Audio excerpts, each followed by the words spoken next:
example here too, right? So since price is moving down, you see this mini resistance. So obviously you're probably might think that, okay, you're like, you know what, probably we're gonna start to move up from here. But the candle is bearish here, right? It's a bearish candle. So you want to look for another bullish candle to be formed right over here, which is not forming, but there we go. So you'd want a bullish candle to be formed here, saying, oh, we formed support here because we had fucking support over here too, so now we should start to move up, right? So you got to wait for those candles to form, but you did not get that bullish candle. You got all bearish candles. So there was no retest. So we're going to move to our last example now. Alright, so what's happening here? We had a strong bullish candle, and then we had a weak bullish candle, and then when you come to the chart, you see this bearish candle, right? So now this bearish candle has no lower wick. What does this mean? This means that this candle created no range for the next candle to move down, right? So we're probably going to wait to see how the next candle forms, right? That's the basic idea. Now we're waiting to see how the next candle is going to form. Let's look at this. Oh, perfect. We're moving down, right? We're moving down. This candle formed bearish, so now the idea was that next candle is going to go bullish, so we waited for the candle to form, but eventually this candle formed bearish, and now when we look left, what do we see? When we look left, we see that, okay, maybe this area is going to be some sort of an interesting area, so what are we going to do? We're going to wait for a candle to form bullish candle, because it's reaching this resistance area, resistance turns support, so we want to see if the support is going to be formed here. Because if we can see a support form, we can say, okay, you know what, now we can probably take a probability buy, right? So let's see how the next candle closes. We have another bearish candle.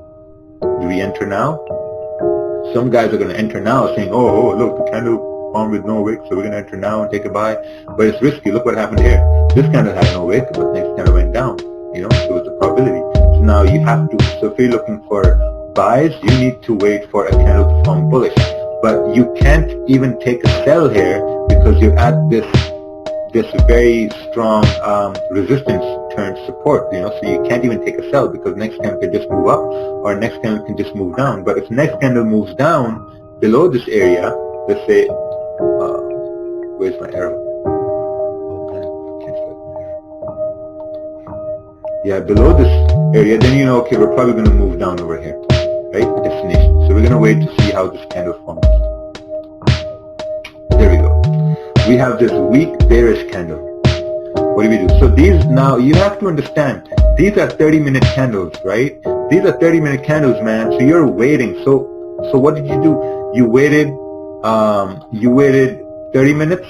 You waited another 30 minutes, 1 hour, you waited 1 hour, and then you waited another 30 minutes, 1.5 hours. So you waited 1.5 hours, and all you see is this bullshit mini bullish candle. Like, this means nothing. This is a write-off. Because look, price opened over here, and it closed over here.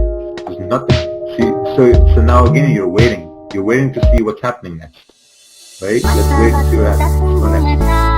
Nice. Now you have some sort of a bullish kind of form here, right? So probably you can say, okay, you know what? The bullish candle is forming, so maybe I want to wait for the next candle to form, right? Or if you are really taking, chances, you're probably saying that, okay, maybe I'm going to take the stop loss down over here, or you're going to wait for a more confirmation. Perfect. This here is perfect. Now what you can see is that, okay, you know what, maybe this makes more sense. Maybe now we're trying to move up because now you have this strong bullish candle form. And you can say that, okay, maybe now we're trying to move up. Now once you have this candle form, you can easily say that, okay, now what we can do is we can probably have a stop below here, or we can even have a stop below here and say that as long as price stays below this level, we should be moving up. Makes sense? Because the price made a high here. Remember we talked about this earlier. Price made a high here, and now it did a retest. So this is 2.5 hours into the session that you waited for price to form candles that you want.